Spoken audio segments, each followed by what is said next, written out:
Never has a request to use the bathroom caused so much havoc.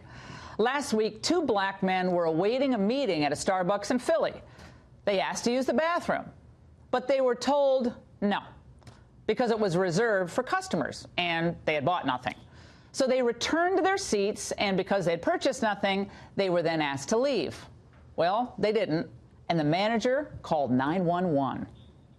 Hi, I have two gentlemen at my cafe that are refusing to make a purchase or leave. I'm at the Starbucks at 18th and Spruce. All right, please, I'll be on as soon as possible. The two men were arrested, but not before it was all captured on a phone, and then it went viral. Well, soon a Starbucks boycott campaign raged across social media.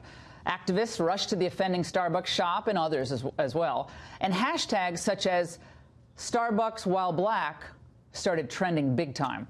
And within a day, Starbucks had apologized. And then 2 days after the incident, the manager who called 911 was no longer with the company, and its founder, Howard Schultz, described her this way. And I think you have to say, in looking at the tape, that she demonstrated her own level of unconscious bias.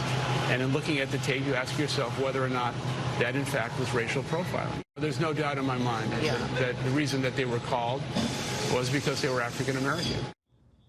There's a lot we still don't know, and here are some questions. Was there a pattern of racial bias in this Philadelphia Starbucks? Were other African Americans treated unfairly there? And did this particular employee display a pattern or practice of racism in the past? Or was she just enforcing company policy by denying the bathroom to non-customers and trying to stop some loitering? Because that's also not good for business. Well, the call to the cops seems like overkill. But again, we don't know the full story. As Starbucks faced these demonstrations all over the country, there was a rush to judgment, and the company quickly jumped on it, and a lot of people think went overboard. Rather than just apologizing and disciplining an out-of-line employee, Starbucks announces that it was closing 8,000 stores for 1 day in May. And on that day, they will force 170,000 of its employees to undergo racial bias training. According to the Washington Post, the sessions will include training in something you might not know of, but it's called unconscious bias, where apparently you're unaware of your inherent biases, you display no overt racism, but you are biased nonetheless. The training will be guided by, wait for it, former Attorney General Eric Holder, the NAACP, and anti-defamation legal officials. What could possibly go wrong? Holder, of course, has his own history in discussing race. In things racial, we have always been, and we, I believe, continue to be, in too many ways, essentially a nation of cowards. That was how he introduced himself to the Justice Department when he became Attorney General, by the way.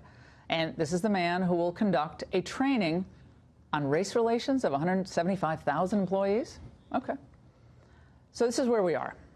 One employee in Philadelphia calls the cops on a pair of black men, and employees across the nation are kind of assumed to be latent racists.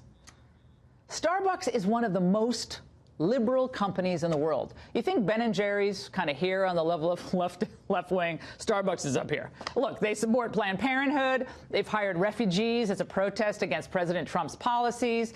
They forced baristas to address race relations with customers a few years back.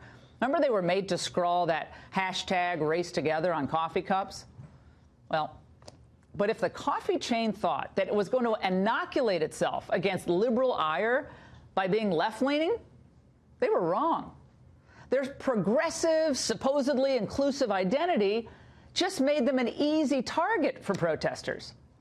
By the way, a comedian, I didn't even know this, I thought it was for real earlier today, but a comedian is going to join us later. He decided to see just how far liberal guilt would go in Starbucks. So he found his way into a Starbucks, and he demanded reparations.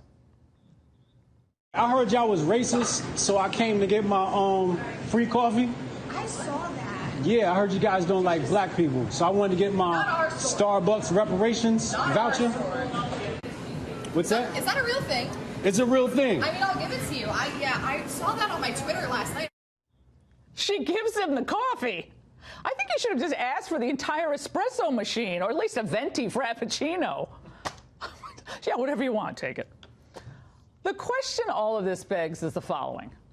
How just is it to subject all Starbucks employees to the high-paid indoctrination of the racism industry because of the actions of one employee?